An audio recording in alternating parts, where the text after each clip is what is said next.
добавят в него лекарства за епилепсия. 6 часа си абсолютен труп. Представете си, за възрастен е такъв ефект, за едно дете може да се стигне и до смърт.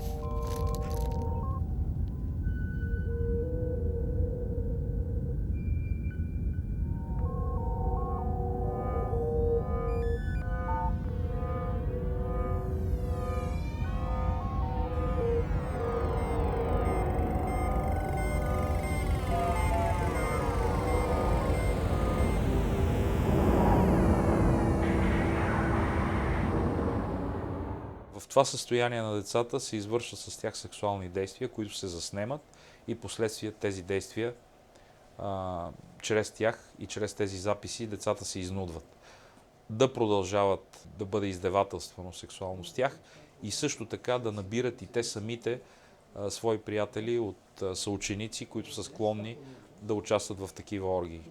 В много случаи, освен изнасилване, освен сексуални действия, тези хора пристъпват и към физическо унищожение на това дете, защото той е свидетел неудобен, който би могъл да разкрие извършителя на това престъпление.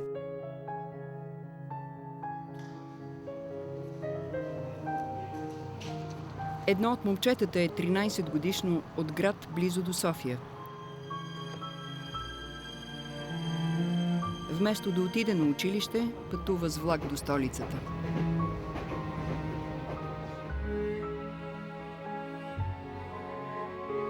От централната гара го взема един от петимата шофьор на такси.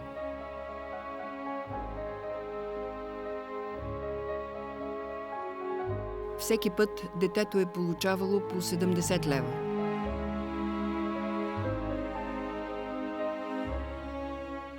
Пред полицаите от ГДБОП казва, че не иска да живее в мизерия.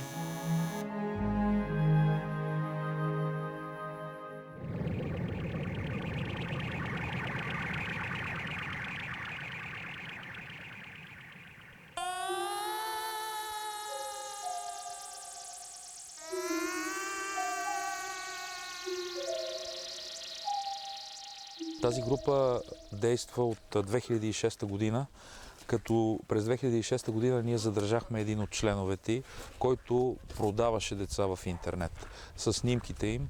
Беше задържан през 2006 година и беше осъден на 11 месеца затвор. Тогава именно беше приета поправката за сводничество, така наречената поправка Татяна Дончева, която намали наказанието, беше от 10 до 20 за сводничество с малолетни. Тогава беше намалена от 2 до 8 и когато се признаеш за виновен, можеш да се споразумееш за по-ниско от 2 годишно наказание. В случая той лежа 11 месеца и след което беше освободен. Тази група педофили са изключително изобретателни и нагли. В продължение на години, през 2-3 месеца, те сменят местата, където изнасилват децата. От луксозен апартамент в центъра, през жилища в краен квартал, до къща край София. Още не са осъдени, още делото не е влезло в съдебна фаза. Те прекараха известно време в ареста, около няколко месеца и сега в момента са на свобода. Възможно ли е и в момента да набират малки деца за, образно казано, за проституция? Не бих искал да си помисля, че това е възможно, но след като съдът е преценил, че те не са опасни за обществото и ги е освободил, вероятно могат да продължат да правят това.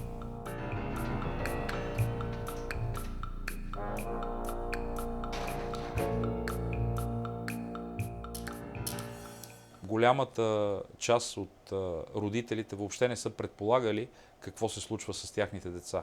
Едва след като задържахме тази престъпна група и започнахме да викаме децата да бъдат разпитани като свидетели, родителите установиха, че с тяхните деца са се случвали такива неща. Пред очите ми е имало случаи, в които родител в съдебна медицина си е удрял главата в стената за това, че се е случило непоправимото и за това, че просто той е изпуснал момента, в който да обръща внимание на сина си за това, което му се е случвало.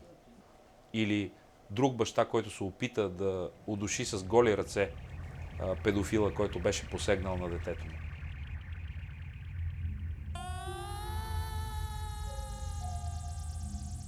Експерти твърдят, че някои от педофилите изчакват набелязаните жертви, деца, да навършат 14 години, за да злоупотребяват с тях. Според наказателния кодекс, над споменатата възраст от 14 години, този тип насилие не се наказва от закона. За сравнение, почти навсякъде в Европа така наречената прокурорска възраст е 16 години, а в Съединените американски щати 18 години. Всички ние очакваме промяна в закона.